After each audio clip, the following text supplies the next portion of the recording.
What's going on, guys? Welcome into another video from the Bulls and the Bears. Today, I'm going to implement something that I'm going to be doing going forward, and that is a midweek recap or midweek update, I should say. I just posted a video for suggestions from you guys, and one of you did comment saying, go ahead with the midweek recap. And because that's something I kind of threw out there as an option, because I wanted to make more than just one video a week. I wanted to see what else I could do. So I figured this would be a good idea. So I plan to do maybe 3 videos a week regularly. One video recapping the week, one video going over the next week, and then one video in the middle just giving you a weekly update. Because right now, my one video a week, that's doing a prior week review and an upcoming week plan all in one video. Ends up being a pretty long video, so let's just break those out, make 2 shorter videos, one recapping the prior week, one going over the next week game plan, and then one, obviously, like I just said, giving you an update. So this is the update right here. This is an account, a layout that you're going to be getting used to. This is my account details layout. I'm going to have my total account value, so all the money that's in my account on the top left. We're at $22,252.86. Started with $20,000 to get the wheel strategy going. You don't necessarily need $20,000 to do the wheel strategy. You can do it as low as $1,000, $5,000, and the more money you have, the easier it is to make solid gains. So if you have a low account balance, you're not going to be making as much, but it's still safe passive income that you can make with the wheel. It's just a matter of how much are you going to be able to make at the start. As you keep going, your account's going to grow. You're going to be able to get more cash secured puts or play with bigger stocks and get bigger premiums. So that's where I'm starting at. So I'm up $2,254 profit. That's what you're going to see right here, the cumulative P&L. The P&L is always going to be listed as from the beginning to now. So it's from April, which is when I started the wheel, to present day. That's what this graphic's always going to show you. So year to date, basically, since I started this, I'm up $2,254. That breakdown is right here. So $2,700 profit from just options. That includes selling puts, selling covered calls, and a couple day trades here and there that I promised not to do. That's risky. Can't have that kind of risk in a relatively safe portfolio. But that's in the past. But technically, it's still factored in. So $2,700 in options, and the stock part of it, which is Macy's right now, Kohl's right now. But I also owned Bank of America. I also owned Comcast. I don't think that's it for the shares that I've owned in the past that I've been assigned on for my cash secured puts. So I profited on those, and now I have a loss on these. So combined, I'm down $447 when it comes to stock, but with the options part of it, I made $2,700. So I'm just going to be waiting for Macy's and Kohl's to turn around, and then this stock portion of the P&L should be green at that point. So that's where we stand. This little section down here, I can't get rid of it, unfortunately. This is like literally the history of my entire account. My stock P&L from literally every ticker that I've ever traded in this account, which goes way back. This is like my original Webull account. So everything is in this. Back when I was doing live day trading with shares, live day trading with options, the wheel strategy, all of it is in here. So this is a very long list that I wish wasn't even here. I can't hide it, unfortunately. So just ignore this little middle part. And then on the right side, we're going to have my positions and orders, if I ever have to show my orders. This is what this is my orders right here. I'm not lying when I'm telling you what I'm doing and the game plan that I'm going over. This is the proof right here. Here's my filled orders. But yeah, at the top right, you can see what I'm in. So right now, I have a Meta cash secured put, or Facebook, whatever you want to say. I'm probably going to bounce between both names. I sold one at 155. If you follow me on Twitter, I tweeted when I sold this saying that I wasn't even here for the weekend. And I think I said that in my last wheel video that I posted on Monday. I wasn't here on the weekend. I went away, so I wasn't able to create a game plan for this week. So I had no game plan. So I just decided to just do one contract of a bigger stock, a name that I'm comfortable with, like an Amazon, an Apple, a Facebook, something like that. That's going to offer some good premium because it's a higher price. It's just kind of a cop-out type of name, I guess. Like, oh, I didn't do the due diligence to do a plan on $50 stocks, $30 stocks, so I'm just going to do one put on a big name that I'm comfortable with that should grow long term. I'm not that worried about it, and that offers good premium. I sold a Meta cash secured put, the 155 strike, for $118 in credit. Right now, I'm up $80 on it. So 67% of that premium can be captured if I closed it now, which I can't because the market's closed, but you know what I mean. But it's going good. I don't want to close it yet. I'm probably just going to ride it out and capture the full premium, but that's where that stands. And then, of course, we have the Macy's covered stock and the Kohl's covered stock. Webull has it like bracketed together, linked together. So you have, on one hand, you have the Macy's stock. So ticker symbol M, 300 shares, average price of $18.38, and the price that Macy's closed at is $16.76. So I'm down $486 on the shares. Below that, linked to that, is the call that I sold, the covered call. I sold 3 covered calls, average price of $16 per contract. And as Macy's goes down, the call is decaying. So I'm actually up $40 on that call, but I'm not closing that early or anything. That's just gonna expire worthless or get assigned, whatever happens in the next couple days. Same thing with Kohl's. So I have 200 shares of Kohl's at an average price of $29.65. Kohl's closed at $28. So I'm down $322 there.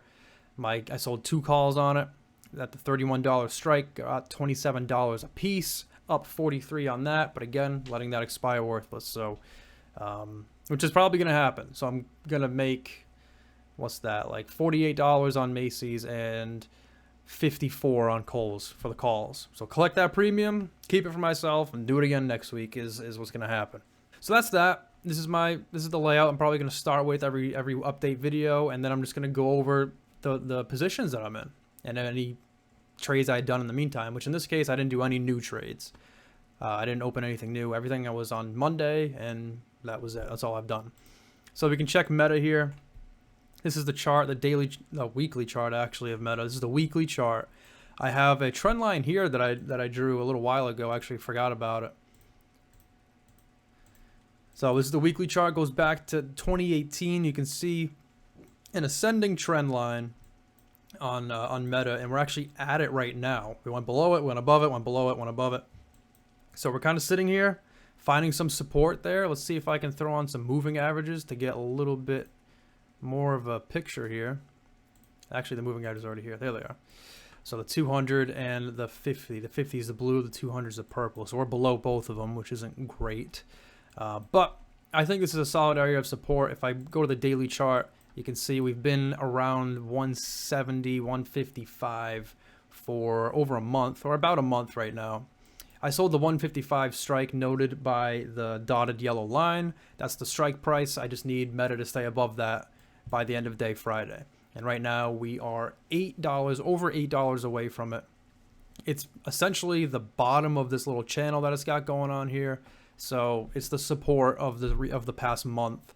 So I feel comfortable there as well.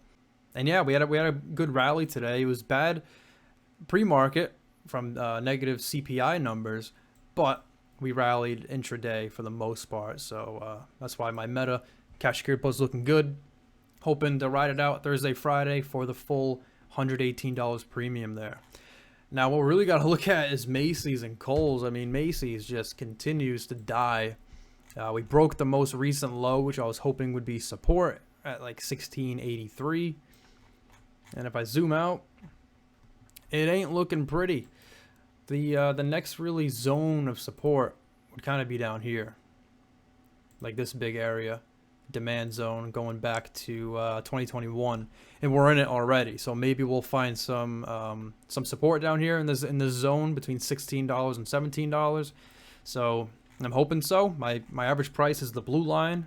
This is my cost basis, so it's a little bit below it, and I have that unrealized loss looming over my head, but that's okay. That's just paper losses.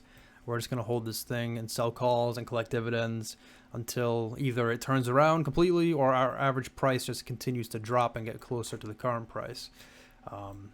So that's how Macy's is going. Not looking good, though. Retail as a whole just isn't looking good. And, we're hoping for a turnaround soon, but it's not looking the best. Here's the weekly chart. We just got below the 200 moving average on the weekly chart, which is not a good sign. It was holding up the past month and a month and a half, 2 months. It was riding that 200 moving average. We finally just broke below it. And so this is the current week though. This weekly candle is still going. You can see back over here, actually 3 weekly candles we were below the 200 moving average. So there is a chance by the end of the week that we have yet another candle that has a lower wick below the 200 but closed above it. So there's still a chance. Have 2 days left. Not looking great, I'll tell you that. The odds of it closing above the 200 at this point is bleak, but one can hope, right? Anyway, so that's Macy's. Kohl's looks a lot better. Kohl's was actually above my strike yesterday. Not my strike, my average cost, my cost basis was actually above it yesterday. I could have closed the whole position for a profit, maybe like it's like $20 to $50 profit, but I didn't want to do that. I wanted to let the covered call work, because if Kohl's did rally and I got a sign of my covered call, we're talking like $300 to $400 profit. I want to allow that to happen rather than just rather than bailing out for 20 to 50 bucks profit. So letting it work. It sold off a bit today with the rest of the market. You can see we have the next real good support zone is about $20 per share in this box. Really hope it doesn't get down there, but there's really nothing else holding it up, honestly, unless it just creates new support over like the next couple of weeks, which is possible. You can see right here the past couple of weeks it's just been down here below 29.50, just going sideways after that big gap down, which happened after the buyout news fell through. The buyout deal that Kohl's was going to be sold for like $50, $60 a share, that fell through, gapped down, and we've been going sideways ever since. My average cost right now is $29.55 on the shares, and you can see we're just playing around with that area. Yesterday is what I was talking about. It rallied above my cost basis, so I actually had a profit on the shares at this point yesterday, but then we sold off, and then today we went even lower. So we keep battling at that level. You can even see over here on July 8th, we were above my cost basis. So we keep going above it, coming back down, above it, coming back down. So I'm hoping that it doesn't go too much lower than this. But even if it does, stick to the game plan, sell covered calls, collect dividends, lower our cost basis, and just realize that profit, that premium. So that's where we stand. Kohl's is definitely the better play, the one that's working out the most. Even though neither of them are actually working, Kohl's is still pretty damn close to my cost basis, to the point where we went over it twice already. We just can't really hold up there or move any higher than that. So, we'll see if we give it another shot. Macy's is the one I'm more worried about. I mean, this thing is just struggling big time. Just look at this trickle down right here. Doesn't stop. And then of course we got the Meta cash secured put, which is working well. Just needed to stay above 155 by Friday. I might close it early if I can get $100 premium.